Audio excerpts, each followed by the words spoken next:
All right, it says we're live. Gonna double check it, and then we are good to go. On what? Oh yeah, it's supposed to be. Yeah.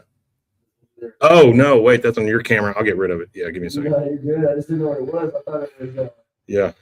No, you're right. It just means it's recording. ultra coordination. Yeah. Perfect. Trying to get my foot up. No, you're right. It just means it's recording. Yeah.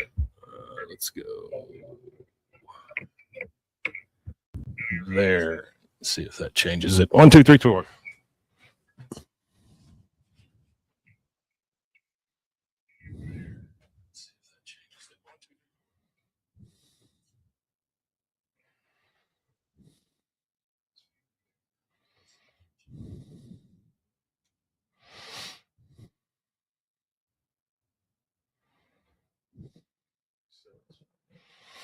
Baby T 1889. What is up?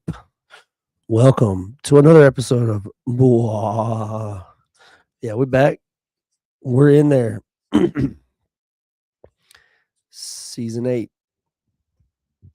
Well, that's what she said.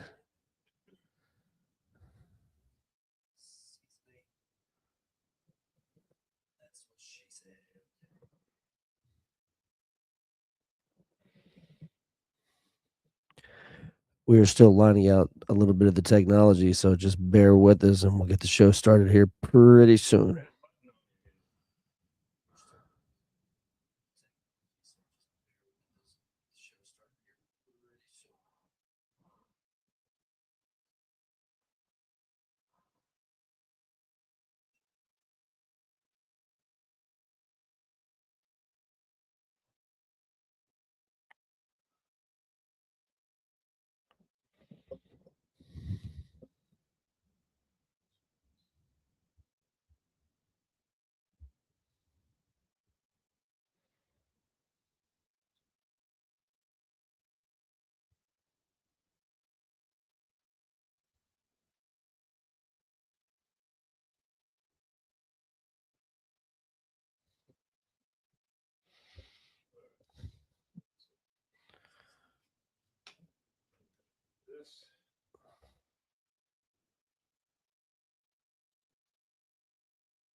Okay. I think we're better than we were. We're there. We're somewhere. Alrighty. Go, baby. Hello. All right. This fucker started. Bop, bop, bop, bop, bop. Stars at night are big and bright, deep in the heart of Texas. The prairie skies are wide and high, deep in the heart of Texas. Deep in the heart of Texas.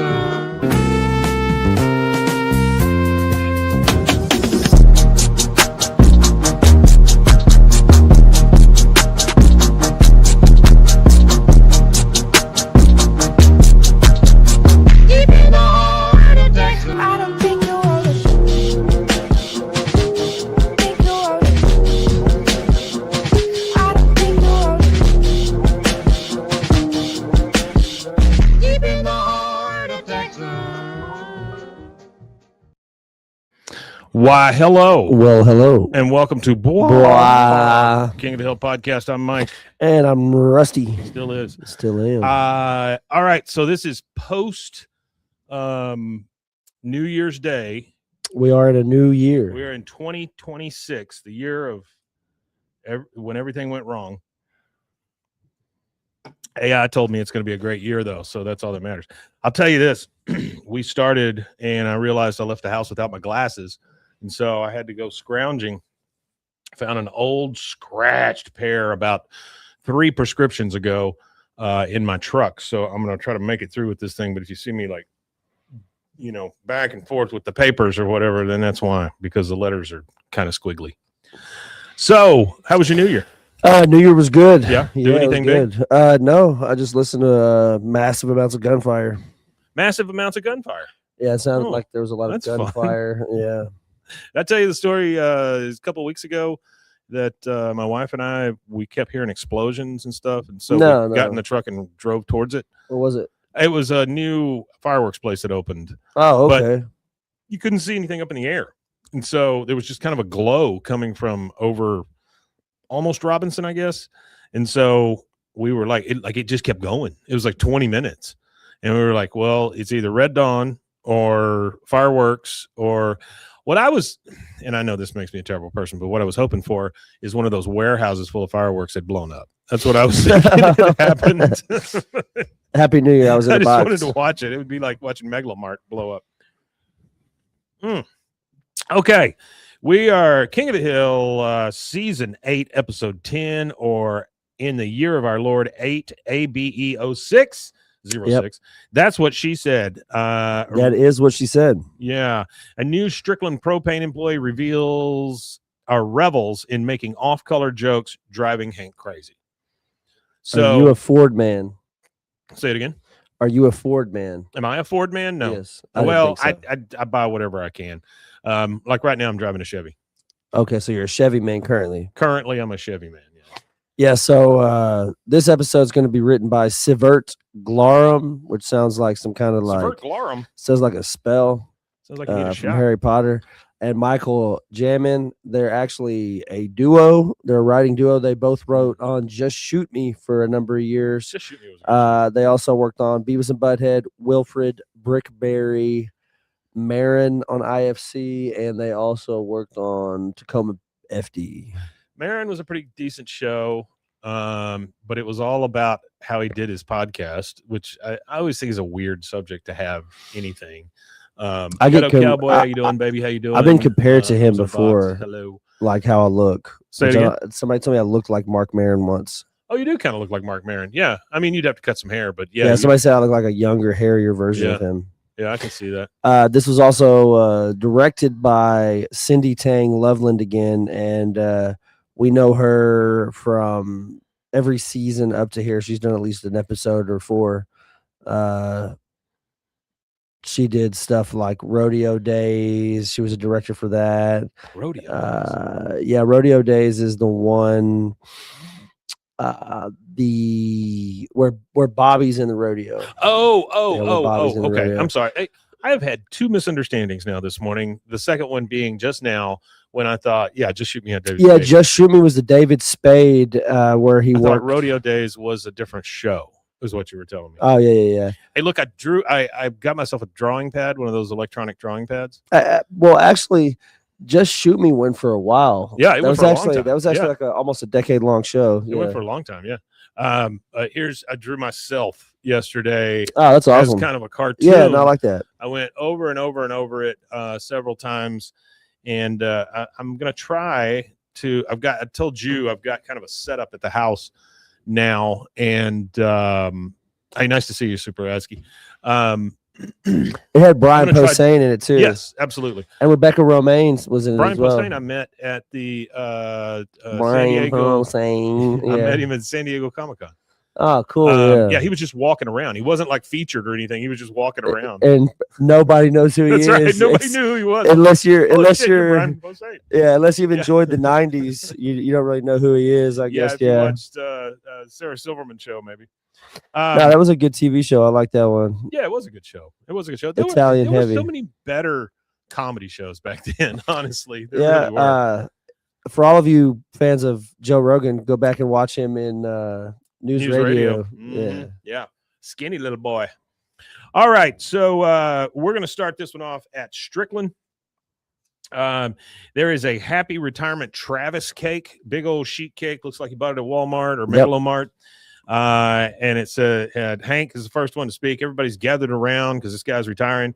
To Travis, may you have as many sick days in retirement as you had in your 40 years working at Strickland Propane, which is 3. So I mean, that's happy retirement. He was only there for 3. Enrique's like speech. And Buck is there, which is weird for anything they have there that has to do with the employees. He goes, yeah, come on, old boy, go ahead. And the Travis speaks up, older guy. He says, well, it's funny. This was supposed to be a 2-week gig until I got my pilot's license. But I guess like so many other dreams, time has a way of slipping through your fingers. And he just kind of trails off. And Donna goes, cake? I mean, just to kind of try to break the tension. We then transition over to the Hill House, and Hank has brought home the rest of the sheet cake. The rest of it, yeah. That seems like that's their supper, honestly, because there's nothing else on the table. It's just that damn sheet cake. Well, maybe cake for dinner. They're grown. Bobby's already had gout. Now you can give him diabetes. I mean, he's probably already pre-diabetic. He probably is pre-diabetic. All right, so they're eating the rest. It is depressing. They're eating the rest of it, and Peggy says, this is delicious. Travis didn't want to take this home? Hank says, no, he's diabetic. The cake is just for ceremony. She goes, diabetic. Huh. Well, Travis doesn't know what he's missing. I mean, yeah, he does. Yeah, he does. He's missing a pancreas. He has freaking diabetes. I mean, he doesn't know what he's missing. Hank says, yep, the new guy starts Monday, and I'm kind of nervous for him. It can't be easy coming in as a rookie to a championship team. Peggy says, now that's true. Still, she says, Ladybird still has it out for Bobby. And Bobby's like, what? He doesn't know that Ladybird's got a chip on her shoulder about him. Hank clears his throat, and Peggy says, well, who wants coffee? You know, I mean, it's like she never said anything, which is crazy to me for Peggy. Because absolutely. That's all she does. That's all she does is speak. No idea. Yeah. All right, so we're back at Strickland. Joe Jack is bringing in some boxes, and when he walks in, he sees Hank, and he's training the new guy. The new guy's name is Rich. He goes, so the thing about working here is we treat all our customers like they're purchasing a Wagner Imperial, even if they can only afford the Citizen. And even though the display food is plastic, we still like you to wash your hands before handling. That's a rough rule there. Oh, and Rich is voiced by Ben Stiller. Really? Okay. The famous Jerry Stiller's young son. Yeah. Not so young anymore. Yeah. Now he is the old. Now there's two old Stillers. One's dead. If you can dodge a wrench, you can dodge a ball. Oh, that's Jerry Stiller? That's Ben Stiller. Oh, Ben Stiller. Yep. What did Jerry Stiller start in? Jerry Stiller was he a stand-up comedian or something? He was almost vaudeville, but like 50s and 60s. Okay. Helen Mirren, not Helen Mirren.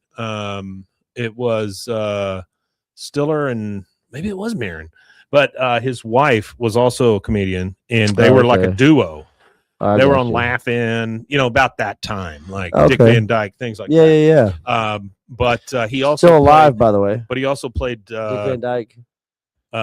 Yes, Dick Van Dyke is. He also played George's dad on Seinfeld. Oh, okay. So he was the Festivus for the rest of us guy. Yeah. All right. So we are now at Strickland. Joe Jack's bringing in boxes. Hank is talking to the new guy named Rich. And he says that you have to wash your hands before you handle the plastic. Rich says, wow, this sure is a world away from Taco Bueno. Hank says, well, you got 40 years. You'll get the swing of it. Well, hit the books there, rookie. Hank leaves, and he starts whistling. Rich is whistling as he's kind of looking through stuff. Joe Jack comes in from out of frame. Whistling was Travis's thing. Yeah. He goes, oh, sorry. And Hank just appears. Like, he just appears. And I don't know that Hank has heard the whistling. I don't know that Hank has heard Joe Jack say anything. He just like, whoop, there he is. Yeah, and he says, that's okay. He's like an apparition. He said, that's okay, Rich. You had no way of knowing that. All right, so now we're fast forwarding into the day. We're at Strickland, and it's lunchtime. And Enrique is sitting with Joe Jack and Hank and Donna and all that. And he goes, Thanks for the coupon to the Olive Garden, Hank. The tour of Italy was delicious. The tour of Italy. Hank says, hey, Rich, why don't you pull up a chair? Because Rich comes in with his little sack of lunch. He goes, oh, that's okay. You got a full table. I'll just eat in my car. Oh, nonsense. We'll make room. And they're like, oh, yeah, squeeze in. He says, Hank says, we were just talking about the Olive Garden, Rich. And Rich, here's where it starts with Rich. Oh, I love that place. They got a couple of waitresses I wouldn't kick out of bed for eating lasagna, if you know what I mean. When I was a kid, that was my favorite place to have birthdays. I've had probably as a child, I probably had a handful of birthdays at Olive Garden. Unlimited salad as a child, or what? No, I really liked Italian food. Oh, okay. And that was to as close as you could get. to a 6, to a 7, 8, 9, 10, 11 Oh yeah, year old. no, absolutely, yeah. Yeah. It's Getting highfalutin. to go there, especially when Yeah. you don't get to go out to eat very often anyway. So Sure. go to the Olive Garden, and then when I was in my late teens, early 20s, I used to call them up and I would order like 20 breadsticks, and I would go up there and just get a bunch of breadsticks, and then I'd get some marinara sauce, and I would heat the marinara sauce up and put some red pepper flakes in it. Yeah. And I'd get really baked, and I would just eat like 20 breadsticks. And one time I ordered like 30 breadsticks. Italian food go and hard. I ate like 25, and then I kind of like puked a little, and I was Yeah. like, maybe 25 was too many breadsticks. Maybe 24. I think 24 was the 24, was the hard 3/4. cutoff. Yeah, Yeah. sure. Ghetto Cowboy says Olive Garden used to be top shelf, birthdays only. Oh you're yeah, right. birthdays true. only, or Red Well, Lobster. same deal with Red birthdays Lobster. only. Yeah. Red Lobster's making a comeback. Hey, That who used to- remembers Black Eyed Peas? Oh, I remember Black Eyed Pea. Oh, Yeah. yeah. It's Cotton Patch Cafe now. It's isn't Cotton it? Patch now, which is basically the same restaurant. It's the same restaurant. I think they just rebranded, didn't they? Isn't that what it was? I don't Oh, know. I don't know. I don't know. But I remember that. Yeah. All or right, what was the so- other one? Ryan's Ryan's Steakhouse. and Buffet. Yeah. I was never a big fan of buffets. I love buffets, but not so much as an adult. Like Golden Corral, I can't even enter that building. Well, I like proper buffets. If you go to Yeah. Dallas or Austin or San Antonio, you could get like really good, you can find really good places. There's like hot pot buffets. and Yeah, stuff the like hot pot that. buffet is a Yeah. little bit different. Yeah, You can find some really good stuff. You just you can't find really good stuff in small towns like this. Yeah. We used You're to have gonna a place. get the Ocean Buffet, which Yeah, it's ended a up little- being a human trafficking ring. It wasn't. They found out. Oh, that they found it wasn't. wasn't. But oh, I you didn't know they see got how fast news exonerated. travels. They don't tell you when Yeah, it's fixed. They didn't tell you know? that it was fixed. I just stopped eating there because they said that they were smuggling. Human traffickers. Okay, never. Well, eat they there. said that they were smuggling Yeah. Chinese people yeah. into the United States, and somehow, what did it say? They said They they were raided it. using them as free and cheap labor. Free and forced labor. Yeah. They would like help them immigrate here and then hold their visas or whatever, Yeah, and they all could their never pay it off identification. kind of thing. So yeah. they would have to make unlimited sushi for the rest of their Limited lives. breadsticks. Yeah, that's crazy. Now, okay, so I'm glad that it's not true. Never mind. Yeah, It's still a not good true. It's story. not true.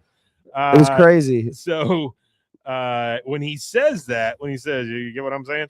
Everybody just kind of giggles or whatever. And Hank says, Rich, could you give me a hand unloading these meat thermometers out back? He says, sure. So they get up and they go out behind. That's what she Strickland. said. Yeah. Yeah. And Rich says, so where do you want me? And Hank says, there are no meat thermometers out here, Rich. I just made that up to save you the embarrassment. I think you might have learned some bad habits at Taco Bueno. Who hasn't? He says, oh, yeah?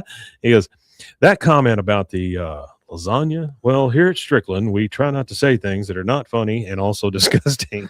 Okay. Not funny and also disgusting. Good guidance, Hank. Rich says, oh, across the line. I'm sorry. It was just off the cuff. I thought Donna laughed. He goes, well, she was being polite. That's why we keep her at the front desk. Wow. Way to diminish Donna there, buddy. He goes, I don't think she was just being, you know what? Doesn't matter. Rules are rules. He goes, attaboy, Rich. He'll do just fine. Later, we're in the warehouse. And Rich is there counting some stuff. Joe Jack comes in and he kind of elbows him, eating lasagna in bed. And they kind of laugh a little bit, and you hear, hey, Rich, you get any of those meat thermometers put away? And Rich says, yeah, except for the one I got right here. Enrique says, oh, you stole one of them? He goes, and Joe Jack says, hey, can you toss me that back brace? I got some heavy lifting to do. I got here. a question for you, Mike. Yeah.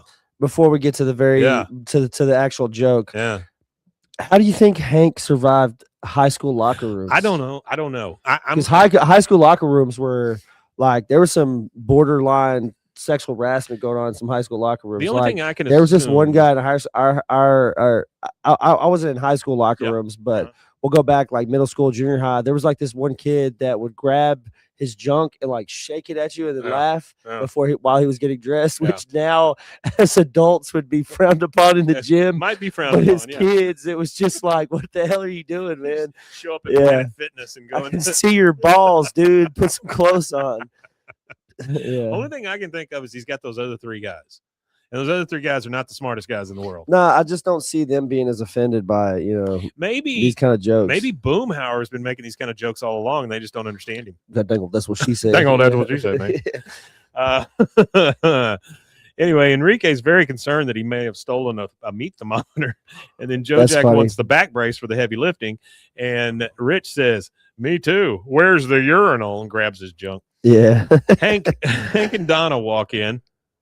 And Hank says, that was Moriarty's grill. They're having problems with the burners again. I need an 8-inch L pipe. And of course, Rich here goes. Said. He starts with, that's what she said. I think it's funny that they used Ben Stiller for the that's what she said joke. I think that makes it even better. Then Hank says, oh, did the hostess call too? He goes, yeah. Oh, here's one. Well, I should be back by 3. I hope threading's not stripped. I mean, if I have to do it manually, I'll be down there all hours. Enrique goes, that's what she said, right? And he starts elbowing him, and he goes, yes, Enrique, that is exactly what she said. Yeah. Everybody laughs. Hank is confused by this. He's like, I don't know why I'm laughing. I don't know why I'm laughing. Sounds like I'm going to be down there all night. I don't understand. Sometimes Hank has a sense of humor, and sometimes he doesn't. Yeah. This kind of stuff. Is one of those times where he doesn't. I can't imagine he's ever watched the Tonight Show even, and that's pretty tame. Probably that kind not. Of stuff shows up, Yeah, probably not. I highly doubt it. Maybe not. These boys stay up way too late. Yeah, so for I think I already talked about it though. Did I already talk about that? Yeah, I did. Drew Carey. You were just part of a thought going through Rusty's head and then coming back out. Well, I was thinking about Drew Carey. Yeah. What about him? I don't know. Did I talk about it? I think I've already talked about him. How they have like their new little podcast thing or whatever. Yeah. I think you and I were talking about it. I don't know if you talked. Yeah, I don't know if I talked about it on the show. Yeah, y'all go check out Drew Carey's podcast. Apparently, it's very good. No, I like it. Well, it's because it gives all the behind the scenes about that show. And that show at the time was it was a very funny show. It was not funny, but it was just also like groundbreaking. It was. They did like. Well, they did some fourth wall stuff. They did all kinds of things. Well, didn't they do a live show? I probably already talked about it, but all of the internet ISPs at the time gave them unlimited server, like unlimited access to as much data as they needed to do whatever they needed to do, bandwidth. Right. And God, remember when that was a thing? Yeah, they gave them unlimited bandwidth and unlimited bandwidth. I mean, they had T1 lines at that time, but unlimited bandwidth at that time was pretty expensive. So they gave them unlimited bandwidth. All of the ISPs did, and they did some kind of online interactive thing, and it was just to see how individual content would work. Like if they were to create content specifically for online, like we do with Netflix and Hulu and all that, how well it would work or not work. And it actually was pretty decent. So streaming is Drew Carey's fault. So streaming, the first probably major network TV show that was ever streamed or anything like that would probably be Drew Carey show. I can't remember when Community went on Yahoo. But Community did the same thing on a season. Funny story. They did a documentary on Chevy Chase, and nobody from Community. I saw that, and he was all nobody from Community wanted to be involved in his documentary. Yeah, and that's literally all he's known for by a whole generation of people. Well, he's known for being in Community and being a dick. That's about it. Yeah. He was. He's known to be a dick. Chevy Chase is such a funny guy too. He is. He is funny. It's too bad. National Lampoon. That was great. Oh my God, he's so good. Did he go to Harvard? No, I don't think so. All right, so we're at the Hill House. We're in the kitchen. We got Peggy and Bobby and Hank. He says, it was really weird. I showed up at Moriarty's grill to do some work, and the waitress didn't even know I was coming. Or the hostess, he says. She goes, hostesses can be very flighty. That's why they only let them carry menus. Again, way to diminish people. Yeah, absolutely. Hank says, yeah, but before I left the office, the new guy made it sound like she was on top of everything. Heck, even I was heading out the door. I just mentioned that I hope my cordless drill had enough juice for the job. And Rich said, that's what she said. And then everybody high-fived. And, oh no. It was an intimate joke. An intimate joke. I love that. That it's an Yeah, intimate joke. Speaking of an intimate joke, I have a fun fact real quick about Chevy Chase that I'd like to share. So Chevy Chase actually was the first guest on a late night talk show, the Pat Sajak show. So Pat Sajak I remember that. actually had a late night show for a very, very, very, very He brief, left the Wheel of Fortune, while went straight to late night, for a year and a half, and then came back. and came straight back. It was Yeah. on CBS. I think it was Chuck very Woolery that short-lived. ran the Wheel of Fortune while he was gone. Yeah, so Two it and two. was an attempt for CBS to do a late night show, which they wouldn't have a successful one until David went over there in Mhm. '93. David Letterman. Yeah. But Yeah, he was the only one. so he was the first guest on the Pat Sajak show, and he said while on Pat Sajak's show, he said that that he drafted, or he was drafted, but he ended up dodging the draft by telling the draft board that he had homosexual tendencies. So that's how Chevy Chase got out of I would not doubt that one bit. Vietnam. I would not Vietnam, doubt everybody. that one bit. He says, oh God, even Joe Jack was laughing. Donna was laughing. I've never seen him laugh so hard. Peggy says, yes, people do love their off-color jokes. You would not believe how many times the kids ask me how to say poo-poo in Spanish. She goes, oh. She goes, it is La Tierra de la Terresio. The literal translation is Earth of the Butt. I made it up, but the kids seemed to like it. Bobby, and how? I mean, and how? And how? He loves that. Could y'all have Hank as a coworker? Yes, I could. And it's because there would be very specific duties for Hank. Those would be the things. I already work with a person that's very religious. Got a couple people that are on the spectrum that do a great job if you give them goals, things to hit. And I think Hank would be somewhere in the middle of that. So, yeah, I think I could work with him. Do you think you could work with him? No, I couldn't. Yeah. The reason why I couldn't work that. with Hank, I work in production, and production is extremely blue collar. So Yeah. I just, I don't know. There's just like this unwritten rule that you should be able to joke about certain things. I just don't think that Hank would, I guess, find certain. I'm not talking about like locker room talk necessarily. Well, I just feel like Hank would be it and what the line of work that I do, like an element of it is it involves like a little bit of like creative thinking and stuff like that. Sure. And I don't think that Hank is well, a creative thing. If I gave him a task to do, I know that he would do it exactly the way that it was supposed to be done. But other than that's what would help me. I don't think that he would be able to think outside the box too much. Baby T is asking, given how boring he is. How boring he is? Hell no. I spend 12 hours a night at work, and if I had to spend it with a guy like Hank, that would absolutely make the night just drag. Here's what I would do with Hank. I would make him my traffic manager here so that he There knew you go. exactly when all the shows came on, when the commercials. Oh, he'd be able to know all that. Yeah, he'd have it all wonderful down. and something like that. So yeah, I would embrace the boring at that point. That would be great. All right, now we're in the alleyway. We hear yep, and then Dale speaks up. It's official. I've quit smoking. I'm off the junk. Well, we all know that's not going to happen. Hank says, well, good for you, Dale. What brought this on? Oh, Nancy's been nagging me ever since our bed caught fire. I mean, yeah. Whoa. I went a little heavy on the aftershave, lit one up, and kaboom. Check out my eyebrows. It's mascara. Bill says, well, congratulations. I know how hard it is to quit smoking. Does he? Maybe. Bill smoke? Well, they all smoked, remember? I guess it doesn't matter. He just says, I know how hard it is. Well, it was that era. Yeah. So I got a quick fact about mascara. The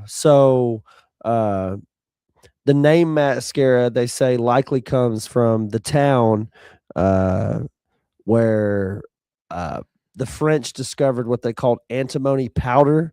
Okay. So there was a town in Algeria called Mascara, or however it's pronounced, called Mascara. So antimony powder was used by nomadic tribes as a beauty product, but it also protected them from various eye problems and stuff like that, being out in the deserts of Algeria. It's probably kind of like putting the black under your eyes for football players. Well, they say that keeps the sun from reflecting off your face. They used to use something called Kohl. It's like KOHL is what it is. Okay. And it's similar to eyeliner, but it was made from charcoal. And that's they would use it to like contour or darken their eyelids or heighten beauty marks and stuff like that. Okay. And then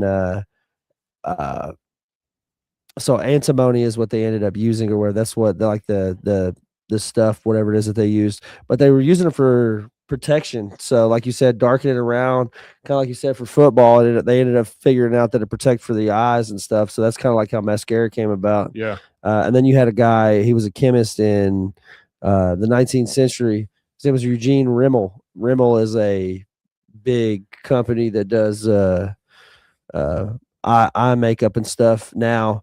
And I think it ended up becoming, and then Maybelline was started and stuff too. The guys, Maybelline started around that time, but there was the guy invented petroleum jelly. He developed cosmetics using petroleum jelly. He didn't invent petroleum jelly. He used cosmetics and added petroleum jelly to them. So that's how to get the mascara to stick on their eyes, was with like petroleum jelly and stuff. It stays liquidy or viscous or whatever you want to say. Yeah, he used, I think it was Maybelline, maybe, that used petroleum jelly and coal. Yeah.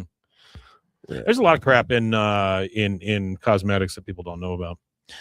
So Bill says, well, congratulations. I know how hard it is to quit smoking. Dale says, no, with my nifty little miracle cure. Yes, gentlemen, it crushes the craving without any of the undesirable side effects.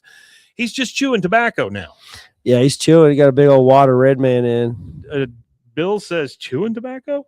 Hank says, that's disgusting. Will someone please tell me what happened to good manners? It's like this new guy at work. He turns every little comment into vulgarity. It's awful. He said, yeah, she said, that's what she said. Yeah. Boomhauer says, I'll tell you what, man, like a dang old world becomes sewer, man. Like them chick jokes and rappers too, man. Like good old Miss Manners, panties in a bunch, man. Miss Manners, panties in a bunch. Miss Manners, panties in a bunch.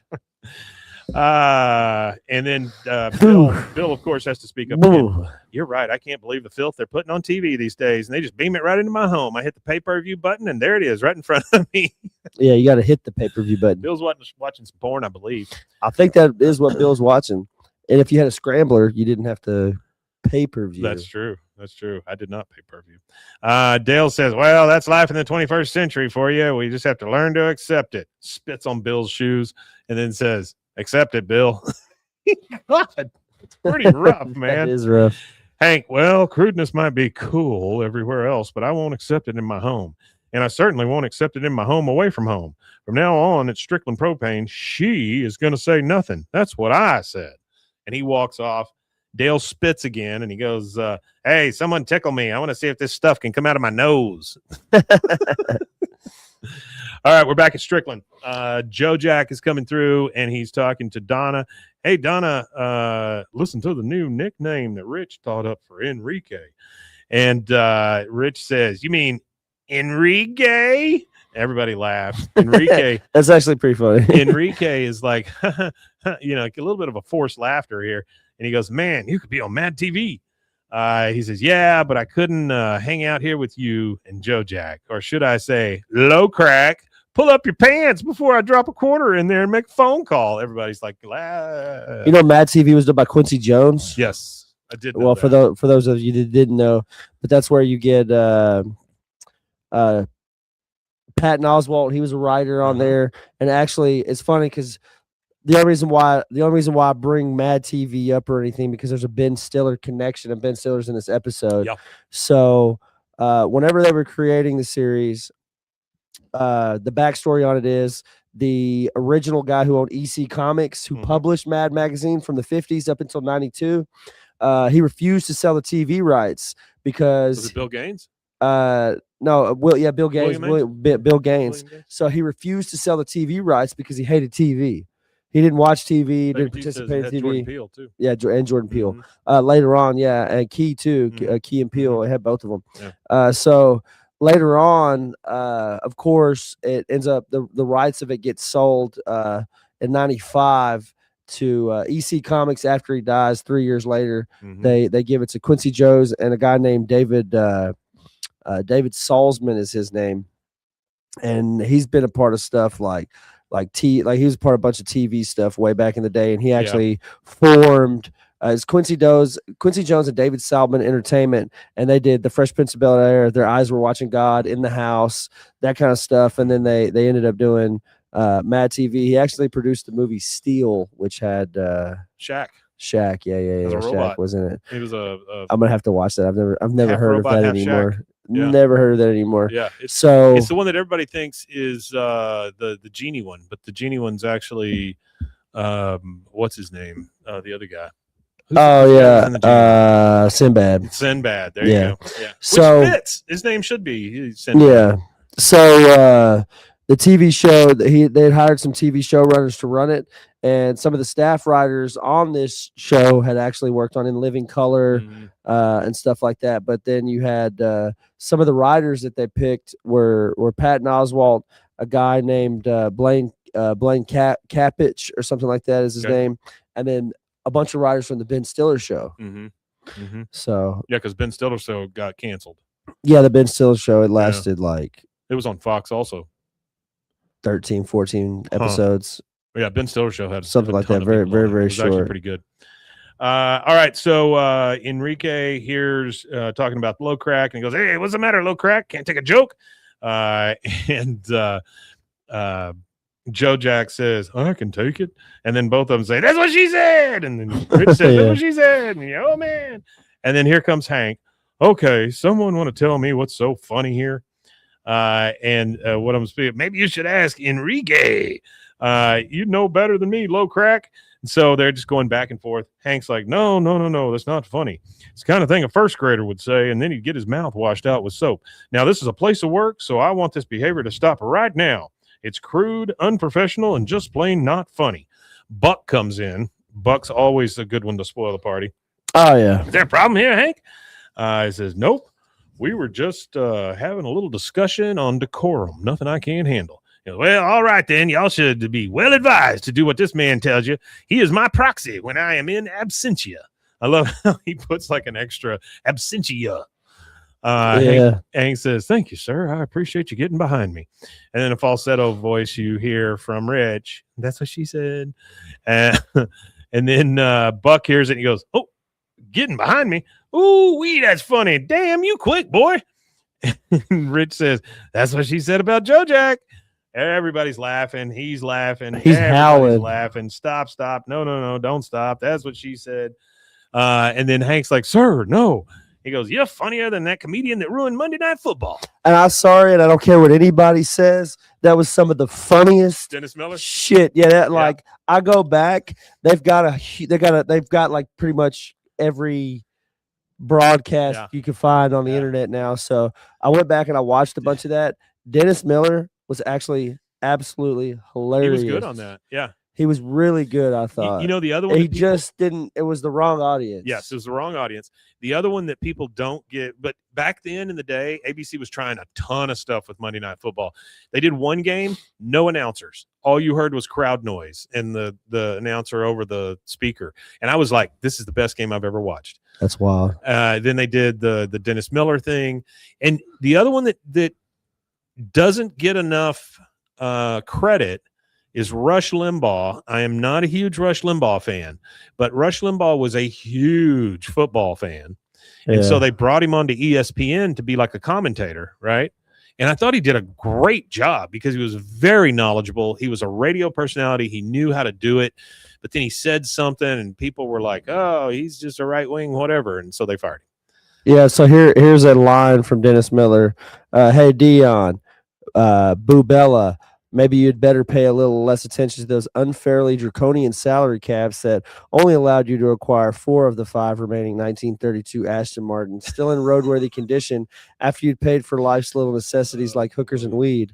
Get your medulla oblongata out of your duodendum for a few milliseconds and make a tackle or two, okay, babe? Dennis Miller, like, that's the thing is he didn't know jack shit about football. He literally did not know anything about football. They just tried it for a little while. I think he did he did a handful of them, but I think that it was one of the boldest broadcasting experiments. It was bold, yeah, definitely. All right, we're going to take a first commercial break here, and we will be right back.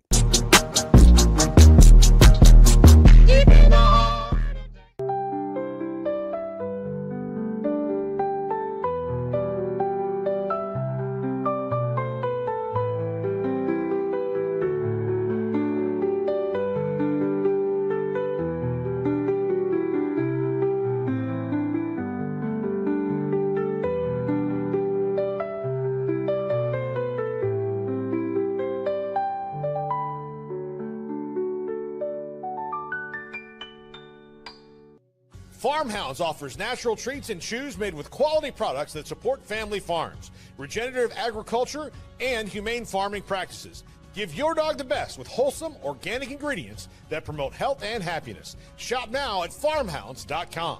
Tervis is all about staying hydrated. Each product is built to last and comes in endless designs to match your personality. Stay refreshed and express yourself with Tervis. Visit tervis.com today and find your perfect tumbler. Protect your online privacy with NordVPN. Browse securely, access content from anywhere, and keep your data safe with military-grade encryption. Whether at home or on the go, NordVPN ensures your digital freedom. Stay secure. Download NordVPN today at nordvpn.com. That's NORDVPN.com.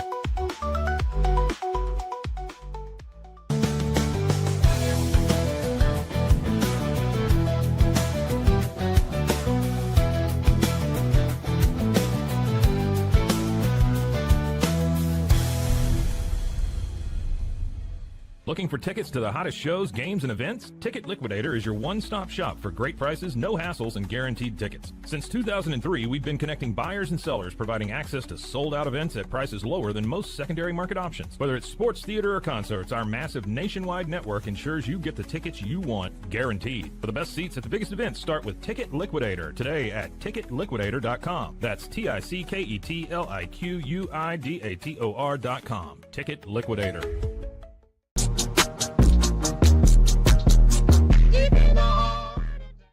Welcome back. Welcome we were back. just talking about Rusty's forthcoming country album. Yeah, well, I gotta get a new guitar that I can connect to an audio interface. My guitar right now I don't have any contraptions connected. I mean, I could go get something that'll make it an electric, but I just want to go get a new electric guitar, acoustic electric guitar. But I thought a song would be good, like a tribute to Arlen on the album, and it would just be in that, you know, that talk kind of sing-song talking that they used to do back in the day, kind of like Teddy Bear. Yeah, and it's a convoy, all that kind of stuff where, you know, busking outside Convoy. Megalomart, and you never know who you'll see. There's a guy on YouTube that does that, and he does like protest type songs. And Oh, Jason, Wells. Wells is his name. Wells is his last name. Something Wells. But his shit is great. He reminds me of like John Prine or like Bob Dylan or something like that. Real protest. Not only is his protest music really good, but he's been on large platforms now, so he's been able to get his protest music out there to a large audience. I saw he was on Joe. And he's been on a couple of late night shows too. Yeah, he was on a few late night shows, which I think is kind of counterproductive to the message, but maybe they all did it. Bob Dylan and all them were on late night, weren't they? Yeah, I mean, you got to go do that to get your message out there, I guess. So they're outside, and when I say they, I'm talking about Enrique and Joe Jack and Buck and Rich. Okay, and they're washing the trucks, and Hank just sees it out the window and kind of can hear them. He goes, "Here's my specimen, honey," and then he squirts the truck with the hose. You know, like haha, he's pissing all over it or something. Hank has to get up and go to the bathroom. He goes into one of the stalls, and we hear, and from there we hear, "Good Lord, old Top, what you doing in there?" He goes, no, that was not me. It's not funny, and a waste of a perfectly good 9-volt battery, because it farts again, and then he finds a little speaker on there, and they've got a little remote outside. Oh, they're doing the remote fart. Yeah, the little farting remote. In the stall. That's a classic. Everybody's laughing like crazy. Remote. Freaking Buck says, "Hoo-wee, what do we do for fun before we had one of these?" Nothing, Buck. We were getting stuff done. That's what we were doing. All right, we're back in the alley. We've got 3 guys, no Hank. It says, Dale says, "Yeah, quitting smoking is the best thing I've ever done. Check this out." He does some jumping jacks. He does like 2 or 3 and then just starts coughing like crazy. He goes, "A couple days ago, that would have killed me." Hank comes up and he goes, "Hey, Hank." Bill says, "Hey, Hank, do you want a beer?" He goes, "What I want is a professional working environment where it's hard work that earns your colleagues respect, not the ability to rhyme your name with a body part. You got that in your cooler, Bill?" He goes, if I check, you're going to make fun of me, right? Hank just storms off. Dale says, "Was that Hank? I blacked out there for a second." So we're back at the Hill house. It's nighttime. We're in the bedroom. with yes, Buck was at the strip club. You're absolutely right about that, baby T. We're at the Hill House. It's nighttime. We're in the bedroom. They're not quite in bed yet. They're getting ready for bed. Hank's talking to Peggy. I don't get it. What is so funny about putting a prophylactic on my mag light? And Peggy's like, not the mag light I gave you for Christmas. He goes, Oh, that's well, rough. needless to say, it went straight in the garbage. So you put a condom on my flashlight. Well, okay. So this right here, I'll level with Hank on. The that's what she said. The Yeah. whatever. Yeah. All right. Sure. That happens. There's a little cut up. You're at work. You're having a little fun, but the wrapping a condom around somebody's tool. Now, I don't know that Strickland propane is that blue collar. Yeah. You're in the oil field. Yeah. It's a different thing.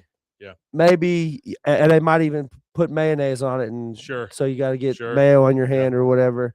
But like it's Strickland propane in Little Arlen, Texas, and little conservative Arlen, Texas.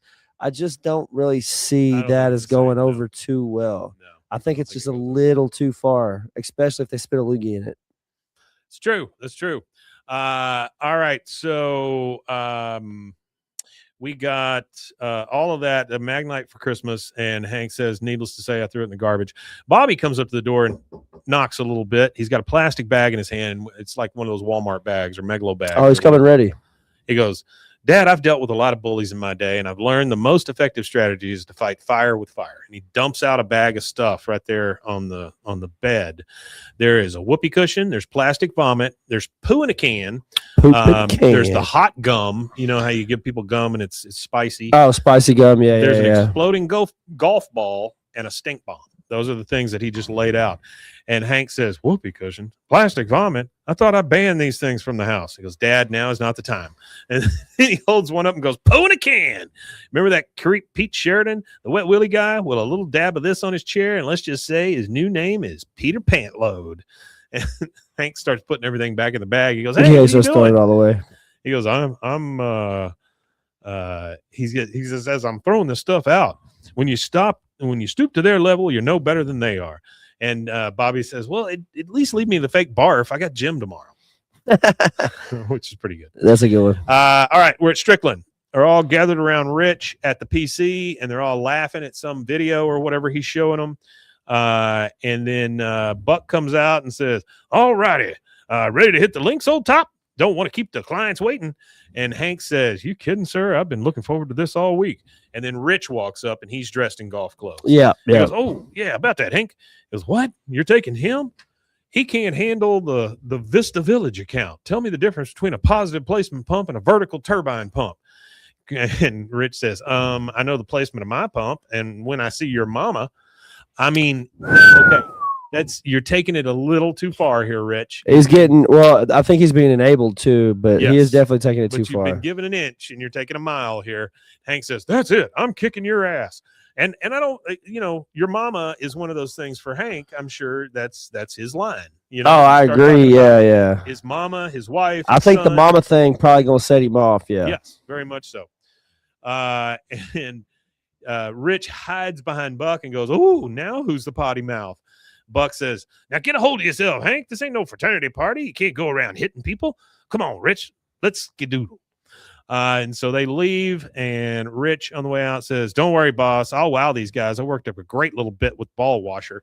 And Buck's like, oh, I can't wait to see it. They leave, and Hank,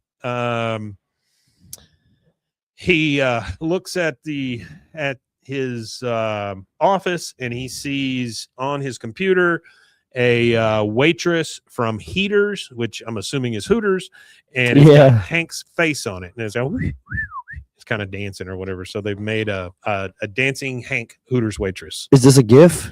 Is this a GIF pre-GIF? I guess it's a GIF on his PC. It's a GIF pre-GIF. Then you see Hank driving around the Strickland truck, and he stops when he sees a bus bench. I wonder if GIF was there even a thing then. Yeah, I think they were. Yeah. Were they? Let's see the history of a GIF. Oh, wow. So a GIF was introduced by CompuServe on June 15th, 1987. There you go. It became popular because it used Lempel Ziv Welch data compression, which was more sufficient than the run length encoding using PCX and Mac Paint. So apparently it was the original version of GIF was called 87A. And they were still when they first came out, and then they figured out a way to animate them. And so, they became one of the only ones. They're also one of the only ones that can have a transparent background. That one in a PNG. But that's far too boring. So Hank's driving through the street and he sees a bus bench. He stops and this bus bench says, "Hostile work environment? We can help you. 800-555-0121. Call now." Hank stops. He starts writing it down. Somebody honks at him. He goes, "Hey, you made a lane change without signaling." And so he got bored. Now we're at an office building. So Hank has gone to see these lawyers or whoever they are, right? He goes, "Thanks for seeing me, Miss Borginis. I think he says Borginis. She says, "It's Miss Borginis, but yes, I'm married, and Borginis is my husband's name." He goes, she says, "So why don't you tell me your problem?" It doesn't make any sense. That I'm makes Ms. zero Borginis, sense. but yes, I'm married, and Borginis is my husband's name. Yeah. Well, you just took his last name. Man. I mean, that's not. Why are you a Ms.? Her voice is actually done by Adlon. Oh, okay. Yeah. He says, "Well, as you can probably tell from my jacket and my hat and my shirt, I sell propane and propane accessories." Now, don't get me wrong. I have the best job in the world, but this guy Rich has been making a lot of jokes. She goes, "Ooh, jokes. What kind of jokes? Knock, knock, ding dong. What are we talking about?" Yeah. He says, "Jokes that, use vulgarity, jokes about morning nature functions. Plus, I can't say the word meat without somebody giggling. And yesterday, somebody took my employee of the month picture and drew a beard on it, but not where you think." What? Ooh. Yikes. She says, "Oh, pervasive pattern of demeaning behavior. That's tough. Hostile work environment affecting job performance. Mr. Hill, I believe I have a strong case for a lawsuit based on male-on-male sexual harassment." That's a big one to swallow right there. Hank says, "Male-on-male sexual harassment? Huh? No. Yeah, he doesn't even want to have. He doesn't even want to have that conversation. Just does not sound right to him." No. She says, "Look, sexual harassment is just an umbrella term that covers a wide variety of offenses." He goes, Do you validate, or am I stuck with the 75 cents? She goes, "Please, just take this literature." He goes, "Yeah, you know what? I'll pay the 75 cents myself." His beeper goes off. Beeper, mind you. His beeper goes off. He looks at it and goes, "Oh, propane emergency. Ma'am, I'm going to need to commandeer your phone." What? Yeah, I haven't seen beepers be used. The last time I saw a beeper be used was about a million years ago? No, they actually used them when I worked at the candy factory. When you contacted maintenance through the computer system, if you put in a work order, it would ring a bumper or ring their beeper, and they could look on their beeper and it would read out on the beeper what the issue was and where it was at, so they could get to it.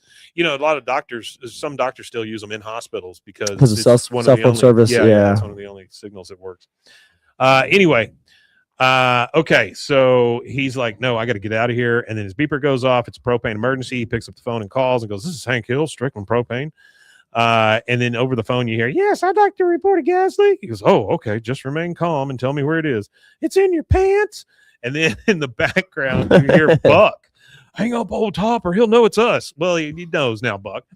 He goes, "Ms. Borginis, I'll take that literature." And that is our second commercial break. We're going to take that. And we'll be right back. Hank's ready to sue. So we'll be right back.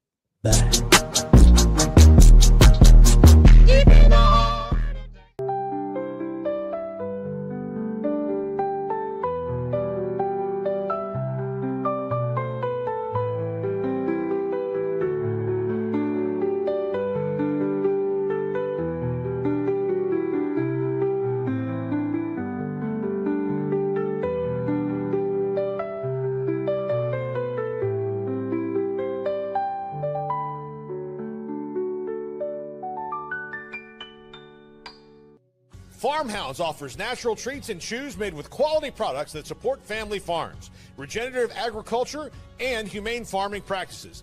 Give your dog the best with wholesome, organic ingredients that promote health and happiness. Shop now at farmhounds.com.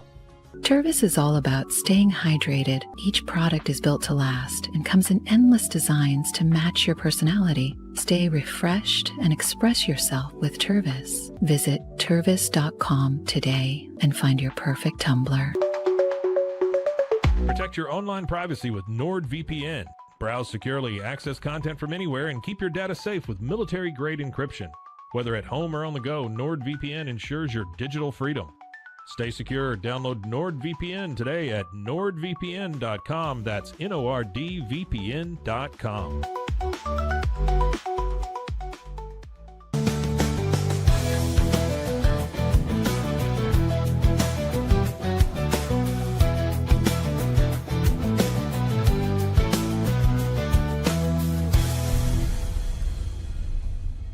Looking for tickets to the hottest shows, games, and events? Ticket Liquidator is your one-stop shop for great prices, no hassles, and guaranteed tickets. Since 2003, we've been connecting buyers and sellers, providing access to sold-out events at prices lower than most secondary market options. Whether it's sports, theater, or concerts, our massive nationwide network ensures you get the tickets you want, guaranteed. For the best seats at the biggest events, start with Ticket Liquidator today at ticketliquidator.com. That's TICKETLIQUIDATOR.com. Ticket Liquidator.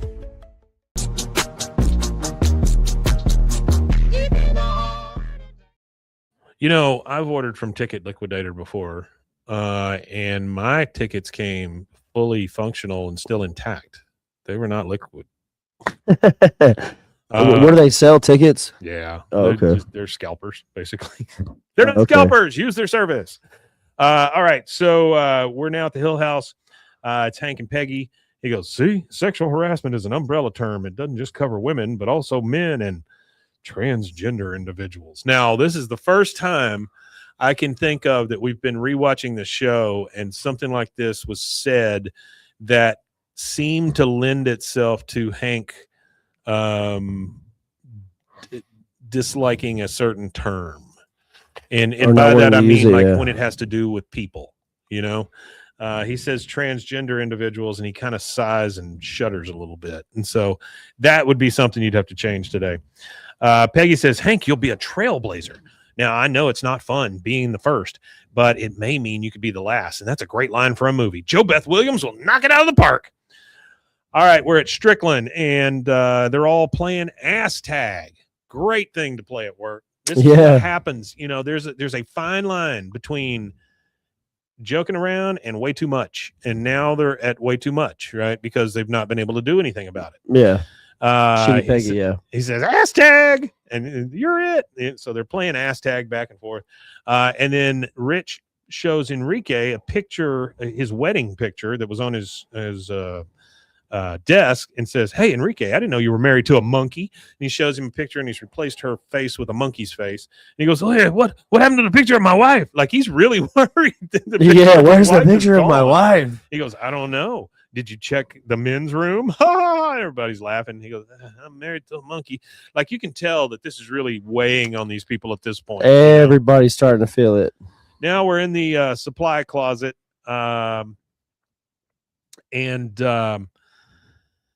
You hear, I got to make this quick, but I love you. Someone's coming.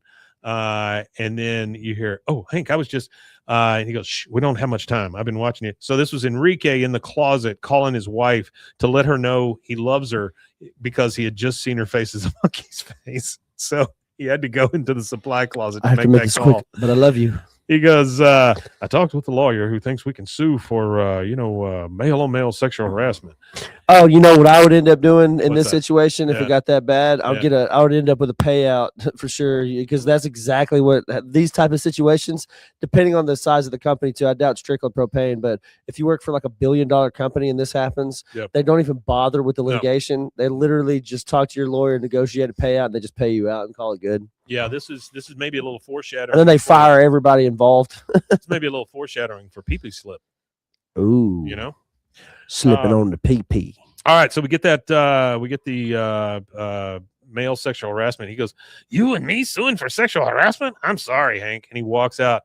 And when he walks out, he's coming down the hall. Rich sees Hank coming out of the closet and goes, "Hey, Enrique, look who just came out of the closet!" And there's again more forced laughter. More forced laughter. Allie, it's kind of like, I don't know. That's what she said jokes only goes so far, I guess. Yeah. That's what she said. Oh, absolutely. There's too much of it. And so now we're in the alley. Dale has a giant piece of newspaper all rolled up into a funnel, and he's stuffed his chewing tobacco into it. and he's got this big funnel sticking out of his mouth. That's kind of weird. And That's actually how I quit smoking cigarettes. you put chewing tobacco in a Not newspaper chewing funnel? tobacco. No, not chewing tobacco or the newspaper funnel. But I started dipping, and Oh, the dipping did it for you? well, I dipped pouches for a little while, and I'm driving down the road one day, and I get like a swallow of a big old wad of spit that had a bunch of tobacco in it, and I had to pull over and puke, and I was like, you know what? Trading one disgusting habit for another disgusting habit is probably not best. It was easier to quit the dip than it was the cigarettes, but the cigarettes got me to the dip, Yeah. and then the dip Yeah. got me completely get off that. of it because it was get so that. nasty, and Yeah. I was already past the point where I just didn't think about smoking a cigarette. So I was in the box once and just throw down right after it. I mean, that is That messing is with somebody's probably wife's what really would've personal, happened. messing with personal pictures and stuff like that. Yeah, you Yeah. shouldn't. There's a limit. So they're in the alley. Dale's got his weird giant ass cigarette. We hear yep, and then Bill says, "What do you got there?"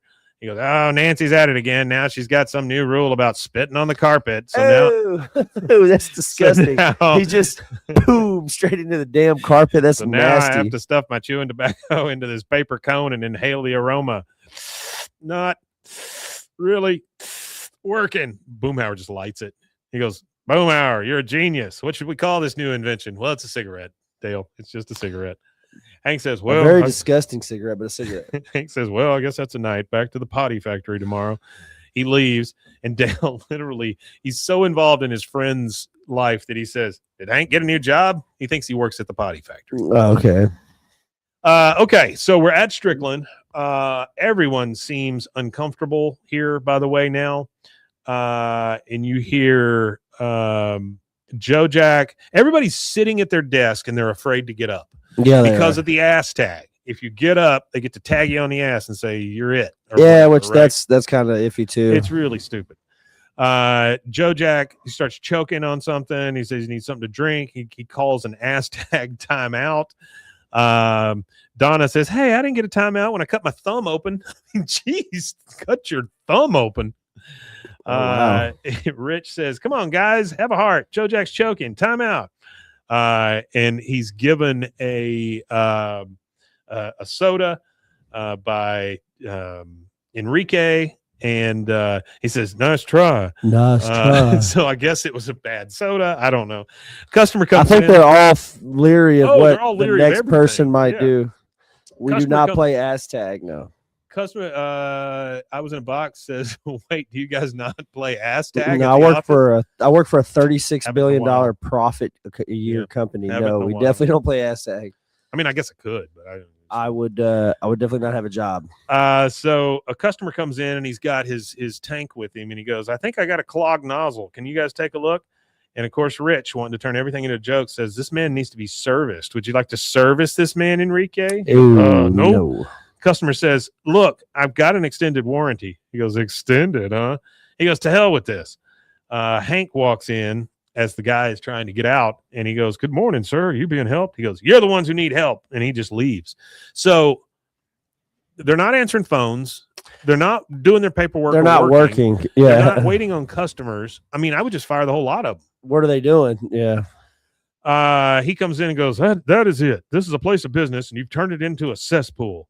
And Rich, saying the wrong thing, "Lighten up, Mrs. Hill. We're just having fun." Hank said, "No, you're having fun, Lighten but up, I'm not. Mrs. Hill. And I know for a fact that Enrique hates it." Joe Jack's over there coughing, and he goes, "Joe Jack, you've been coughing since I walked in here because you're too scared to get up and get a drink." So he gives him some water. He goes, "Ha ha, choking to death is real funny. Look at us, wallowing in our own filthy behavior. So bent on being crass, we can't even trust each other. Sure, it's done in the name of comedy, but it's debasing ourselves. Really that hilarious?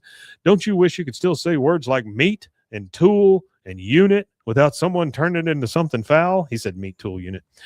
"Those are our words." That's what she said. I say, let's take them back. Joe Jack, "Even if we do agree with you, honey, Buck thinks it's funny, and he's the one signing our paychecks." Rich says, "Hank, wow, I guess I didn't realize how bad you felt about this, but there's something else you didn't realize. You are open. Ass tag." And he grabs Hank's ass, slaps him on the ass. He goes, Oh, "How about no. it? Let's hear it for the number one assassin." Hank says, "That does it. I don't care what Buck or anyone else thinks. I'm going to do what your mom should have done a long time ago." Puts him in a headlock, takes him. Yeah, all y'all's asses are fired. You're right. Takes him into the bathroom, and he's gonna wash his mouth out with soap. He's gonna now, wash it right? out with soap. Yeah. You go, come on, Hank, let go. Mr. Strickland, I'm gonna like this. Oh, gonna brush your teeth before you kiss me. Well, still not interested. No, Rich, you got a potty mouth, and I'm gonna wash it out with soap. He goes, what? No, come on, guys, give me a hand. Buck finally walks in. Hank, let him go. What's gotten into you? He goes, Buck. This is Rich saying, Buck, he attacked me. He goes, sir, it's true, but I just couldn't take this garbage anymore. Either it doesn't belong in the workplace or I don't. And Rich says, you heard him, Buck. Buck, fire him. So this is great. I like this here. This is the point where Buck is like, oh shit, here's what's happened. He goes, you all feel the same as Hank? Even about the fart machine? Everybody nods. He goes, well, hell, I never thought it was funny neither. Terrible stuff, huh? Vulgar. That's what it was. He goes, but Buck, he goes, watch it, Rich, or I'll turn Hank loose with the toilet scrubber. So like Buck just flips so quickly. Oh yeah. Later, it's over now. It is over. The guy's gone because later at Strickland they're having a meeting and there's a help wanted sign on the door, and Hank is giving a speech here about the stuff. He goes, okay, team, gather around. I'm going to tell you about the new improvements on the Wagner 2800 series. First thing is that it'll smoke your meat, and it's got a nice big rack for your buns. And Enrique says, or wieners. He goes, or wieners. Why not? And then you hear Joe Jack say, feels good to say wieners again. And then the last phrase in the show is feels good to say wieners again. Then Donna says, or sausage. And that's it. We go to credits. There we go. Or sausage. Say wiener and sausage again. And then after the credits, we do get, that's what she said about Joe Jack. Yeah. Just it's a good episode. I support I was gonna say I support all ass taggers. All men, women, and other that like to eat their hot dog just for the shape and not the flavor. Heck yeah. Chug that thing down. All right. That is it for that one. That was season 8, episode 10. That was that one. ABE06. That's what she said. That's what she said. Good little episode that was a good episode. Yeah. During the series, like that is absolutely a evergreen episode because nothing gets mentioned. There's no external characters or anything that don't show up. So, but I agree. For a bottle episode, it's not bad. I mean, it's just right in the middle. It's a good one. So, well, we want to thank every one of you for being here. Baby T, I was in a box. Super Adkey. Yeah, thank you. Who else? Who am I missing here? Am I missing somebody? No, that's everybody. I think that's it. Oh, Ghetto Cowboy. Yeah, and Artie, sorry we missed you, buddy. But that's going to do it for us. Make sure that you check out other stuff on roguemedianetwork.com. And Rusty, you want to tell them where they can find us? Yeah, you could find us at BWAAAKOTH on all social media, and you can email us at BWAAAKOTH@gmail.com. We like reading fan mail, so if you've got anything y'all want to send us or say, send it to us, and we'll give you a shout out. I'm still going to put the shirt phrases up. Yeah, we're still working on the shirt phrases. I just got to get them to you, and then you can put them up on the Instagram, and then you guys. Yeah, I'll put them up. I'll put them up on the Insta, and then we can do a vote on the Instagram. Yep. So let us know the first one you want to see. Everybody that's listening, watching, all the above, be on the lookout. BWAAAKOTH Instagram, and we'll go ahead and get that poll up here within the next couple of weeks. Up there that you can pick from. And I believe that's it. That leaves the one thing left to say. That'll be a Weema Tanya. I concur, and Weema Tanya indeed. See you guys.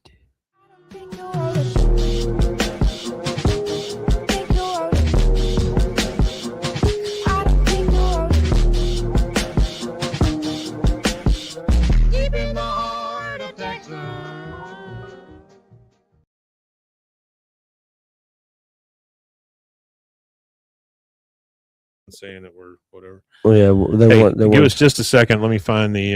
It was saying they want us to mention their website, I guess. FeedSpot. Yeah. Okay. No, not okay. No? It's a spam shit. Yeah, he said it to me like 10 times. I'm like, yeah, you're spamming me now. Well, it's got us on the list, and on that list. We're the only ones that still do the podcast, but we're ranked 3. I don't like that. If they put us on at the Who's top, 1 and 2? 1 and 2 is Dangle Podcast. Mm. We changed the intro because it was just time. We had that intro for a good while, and we were just ready for a new intro. Yep. Had it for a while. We needed brain rot. We need to appeal to the brain rot audience, so we created. So That's Mike true, too. Mike cooked up a bit of the old brain rot. All right. Let's get into Friday real quick. I've got a couple of articles here, and then we can talk about a couple other things. All right, let's go.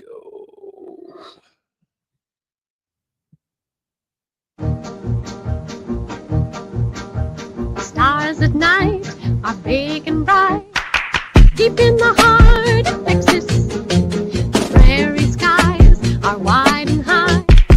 Deep in the heart of Texas, deep in the heart of Texas.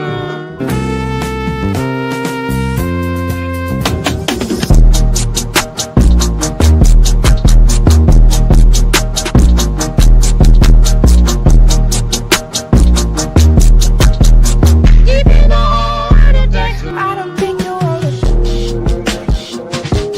Think you wrote it.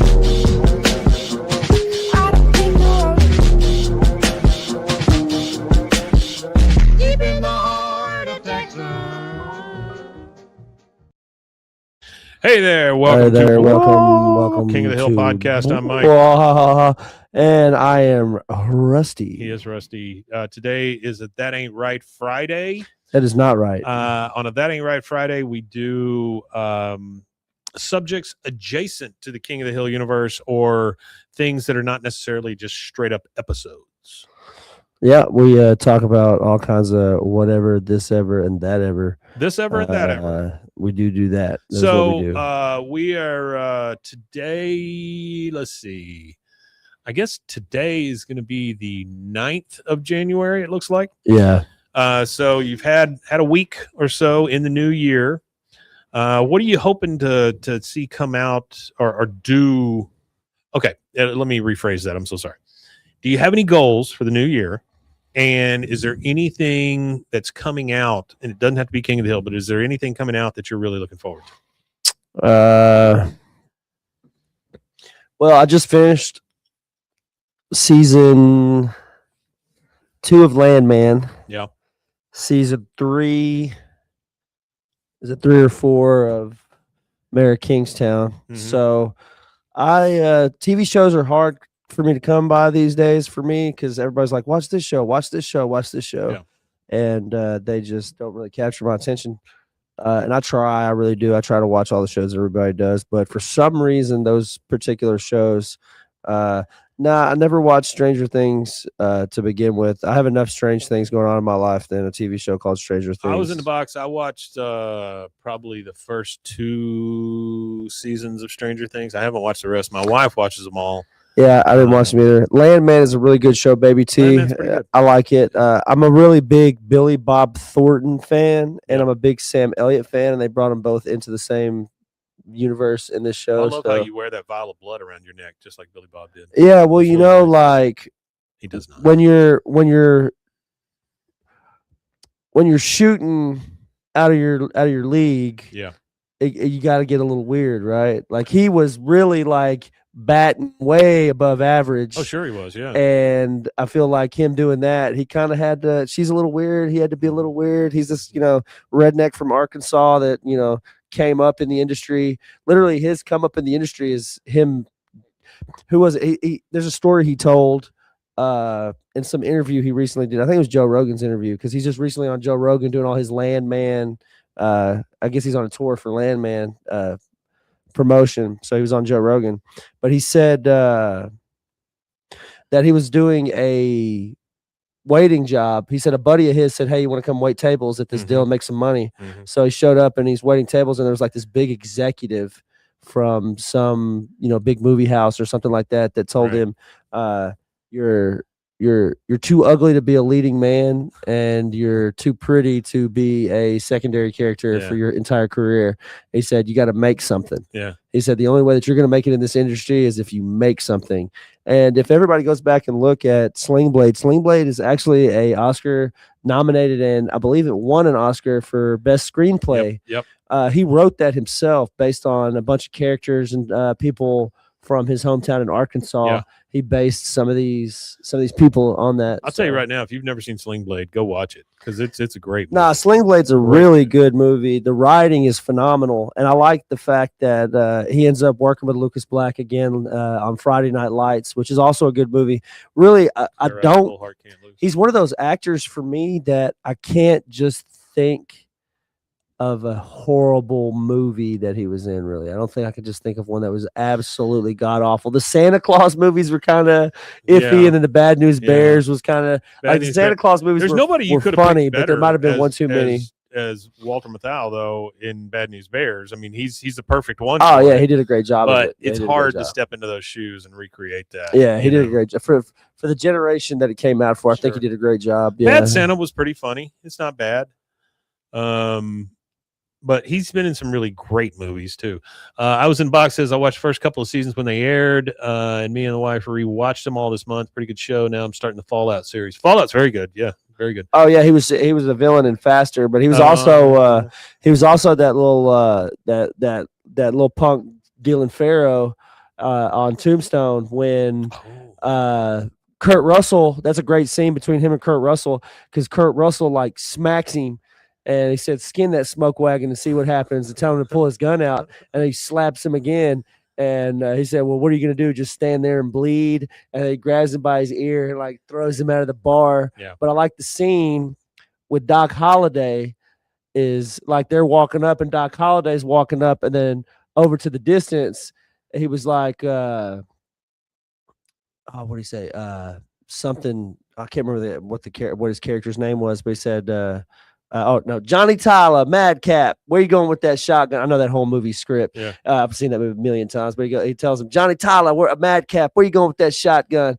And then they kind of start talking while he's just standing there awkwardly with the shotgun. And Val Kilmer was like, "Oh, I'm sorry. I forgot you were there. You may go now." And then he's like standing there holding that shotgun, and then he just kind of lets go of it. But I remember it was awkward. What did he say? He said, "Doc, I didn't know you was back in town." And then they just kind of ignore him for a second. And then Yeah. Doc turns to him, and that's when he says, "Yeah, you can go ahead and leave now." Yeah. But leave that shotgun. He like drops the shotgun. That's a great scene. Yeah, I like Tombstone. That's like one of them. Everybody's got one of the movies that they watched as it like that was like the Tombstone's family, a big one for a lot of people. like yeah. the family movie that got played Yeah. a lot. Tombstone Yeah. was my parents being a fan of westerns. That was like I don't know. I don't even think you've had a western that good since, honestly.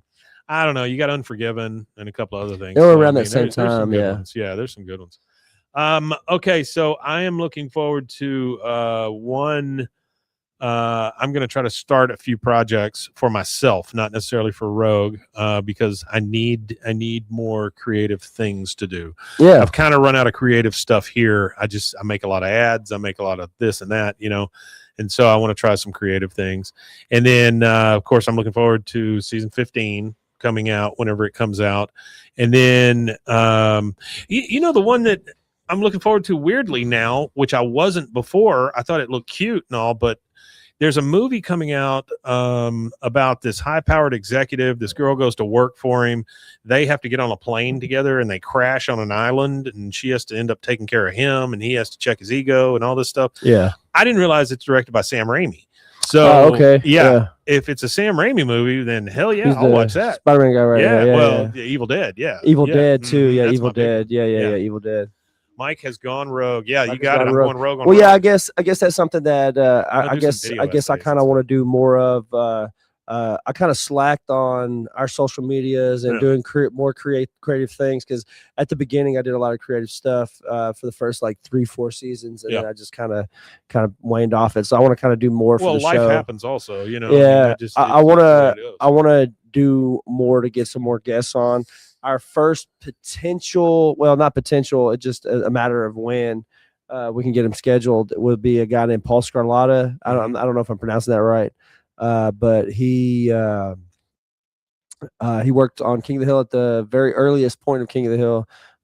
He caught lucky and had a family friend kind of situation, a little bit of friendly nepotism, and just joking. He actually is talented, obviously. Otherwise, he wouldn't still be in the industry.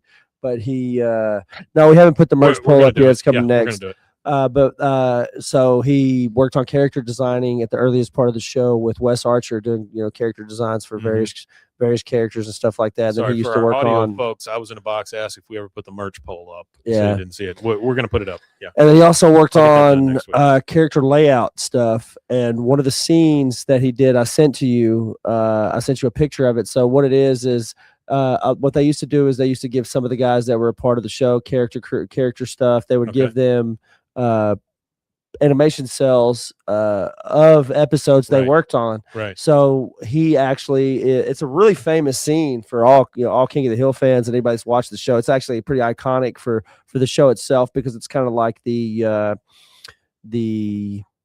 finality for a character. It's the Buckley and Luann jumping on the trampoline when he's a ghost. When he's an angel. When he's an angel, whatever you want to call it. Yeah. And you did send me that. he is the guy who drew that character layout. He's the one that laid him out and drew Very that cool. scene. So I'd love to talk to the guy. I think that'd be wonderful. yeah, Anybody he worked on the regular show too, and Mr. quite a few Yap, other we're things. talking to you. So yeah, Yap too. Love to talk to I you, love Mr. talking Yap. to Gary Yap too. So I'm gonna make a diligent effort this year. I'm gonna pay for IMD Plus again and start digging and see if I can some start guests. getting some of these voice actors and Wonderful. directors and writers and producers of the show. Can we get Fallon And Patterson on here? Talk to him about. I have you hit him up? He has some posts that only have like 4 or 5 comments, and I've commented on a couple of those for higher visibility, maybe.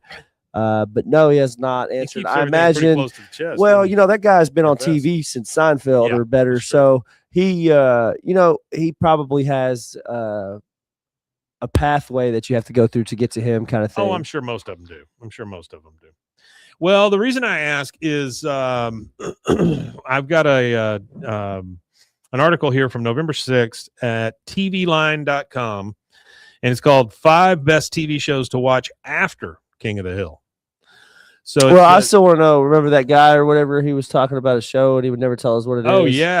I want to know what show that is. Oh, yeah. Tell us what that show is. Well, he'll never tell us. It's his weird little secret. You finished the recent and excellent King of the Hill revival season, and you're looking for something to watch on the dang TV. We got you covered. So they talk about the new one. Of course, number 1, Beavis and Butthead and Daria.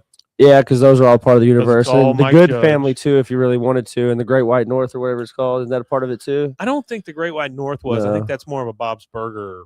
That's a Bob's Burger. thing. Okay. Yeah. But the Beavis and Butthead, I mean, you've watched every one of them ever, right? I've watched all the old ones, and then I've watched most of the new ones. What Yeah. about Daria? Daria was a show I never watched. I wasn't a target audience for Daria. Yeah. I thought Daria was kind of like it kind of reminded me like Breakfast for Families. Really like Clarissa Explains It All, Yeah. or what was the other one? As Told by Ginger. Yeah. They I felt like those were more targeted towards like pubescent girls It around felt that like time. emo pubescent girls. Yeah. Prepubescent girls. Yeah. That's what it felt like. But But I think it's got some pretty. I think scathing Doug. humor Okay, in it. so Yeah. so Doug is an oddly depressing little show. Doug is a depressing show. Speaking of shows Football with a head. target audience, I feel like that show is targeted towards awkward young, Sure. awkward young like kids that are going like guys that are going through like that puberty Kinda stage. Ed and Eddie is too. Yeah, Ed and They're just Eddie could be idiots. that. Yeah, You know. yeah, for sure, absolutely. So I don't know. Doug Was a pussy. I'm sorry, baby T, but I like Doug. I liked Doug. I liked how I don't know. I really did like Doug. I don't know why. I just like Doug. Doug was a really good show. I think it was a really well done show. Second one on this list is Bob's Burgers, of course. If you guys don't watch Bob's Burgers, you need to start. It's a very good show. It's not quite as good as King of the Hill, but it's still very well written. Great musical comedy too. Lots of good music, lots of good comedy that comes out of that. And I love absolutely. H. John Benjamin and the people that are in it. They're all just fantastic. Yeah, I actually have been watching home videos again. Have you? Yeah, I was actually watching the Is episode. that part of the Squiggle Vision thing? Yeah, it's I mean, it's the part same of guy, that. Yeah, right? same guy, Yeah. Dr. Katz or whatever, all that stuff. But I think he never made a move on Patty. Baby T says he never made a move on Patty, so Doug was a pussy. Nah, well, because I think, he might have liked her and stuff like that, but I respect him for it because there's a lot of guys that at that age where you have a girl that's a friend and then you hit puberty and it's like, well, now you've got all this other stuff clouding your mind. So I think maybe that's the battle he was having is what he was. It was like it was talking to. He was scary, whatever. I think that it was less about being scared, and he might have been scared, but he also didn't want to ruin the friendship that was there also, too. if you look real closely, I think if you look a little Doug deeper into always it, maybe. wore that T-shirt that says "This is what a feminist looks like," and so that's, there was that. I think he was being polite. I think he was just being respectful. The third one on this list is American Dad. I never got into American Dad. I just never got. It was all right. I liked a few episodes here and there. Really, for me, I got what got played out for me was the friggin' cutaways. I got tired of the cutaways and all the damn Seth MacFarlane stuff. Yeah. Like all the cuts and stuff. Like here's Conway Twitty, and then it was just I don't know. Now here's a big one for me. And I think this is the best one on the list here. Okay. If you're looking at something that's kind of like King of the Hill and heartwarming but yet funny as hell. Yeah. Malcolm in the Middle.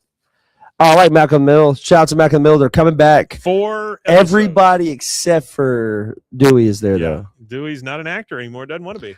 Dewey has no desire to be a part of any of it. He went to just college after being a child actor. He went to college and got a degree, and he's enjoying life. Love the fact that they're only doing 4 episodes. And it's where they are right now in life, the characters. And it's wacky and it's zany. And Bryan Cranston is back. And I just. Well, for all the NASCAR fans in chat, watch Truck Series next year. And Frankie Muniz races in the Truck Series. He raced in it last year quite a bit. He broke his wrist, so he wasn't able to continue on. I think he only raced a handful of races, but next year he hopes to be able to race the whole series. I am very much looking forward to that little 4-episode run of that. That looks really good. Yeah, it looks good. It's supposed to be on what? Where would that be at? I think it's on Hulu. Hulu? Yeah, okay. Hulu's big on that stuff. I Was in a Box says that dude they got to replace Dewey looks spot on. All right, and then Common Side Effects is the last one here, and Common Side Effects is one that we talked about a little earlier in the year. Yeah, we did. It is a Mike Judge joint as well. Very, very trippy show. It is a trippy show. It's a slow burner. Like it's not just fall down laugh, but there are some funny pieces in it. Let's see. You both seem super into Malcolm in the Middle future podcasts. That's not a bad idea. I would recap Malcolm in the Middle shows all day long. Yeah, it's not a bad idea. Life is unfair. But Common Side Effects was very good. It was very well done. I think so too. Common Side Effects was really good. Yeah, I guess I'm looking forward to another season of that. That'll be fun. Yeah, no, absolutely. Yeah. I'm definitely looking forward to it. If you guys are looking forward to things in the new year, let us know what they are. We'd love to hear from you guys. We'd love to have some of you on the show. If you want to be on the show, let us know. If they want to be on the show or they have something to send us, where do they go? You can email us at BWAAAKOTH, or you can email us at or you could find us on social media at BWAAAKOTH. There it is. That's right. Yeah, man. Yeah, just, I was in a box because I named my son Malcolm after the show. Wow. Oh wow. Holy crap. That is dedication. I remember that song. And then it was on one of the Tony Hawk games or something. It might be also. Giants. Yeah. That's the thing who does it. They might be Giants. They might be Giants does a lot. Istanbul is Constantinople. Yeah. They also I cannot find y'all in the hood. Yeah, okay, we'll be there. They also did the song for Mickey Mouse Club. That hot dog, hot diggity dog. That song. Yeah, that's They Might Be Giants. They took an entire year off and just did kids music. All right, guys.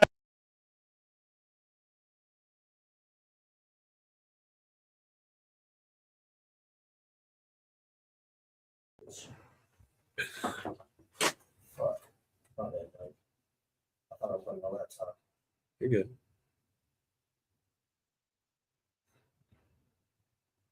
Just hit the green button. Okay, there we are. We're back. We had a unfortunate lapse in electricity. So They Might Be Giants did the Coraline Dad song. Yeah, they've done so much. They're so very good. Yeah, they're so very good. All right, guys, that is it for us. I hope that it looks like I'm on the wrong thing. Here we go. Hang on. Hey, that probably sounds better. It looks like we are just about out of time. I think the gods of electricity are telling us to stop. We love you all. Thank you so much for being here. Thanks for being here on a Friday. We will see you again on Monday for season 8, episode 11. 11. One thing left to say. What you got? Wimatanye. And I am going to concur with that and say Wimatanye indeed. We will see you next time. Bye. Think you're all the- think you're all the- I don't think you're all the- Deep in the heart of Texas.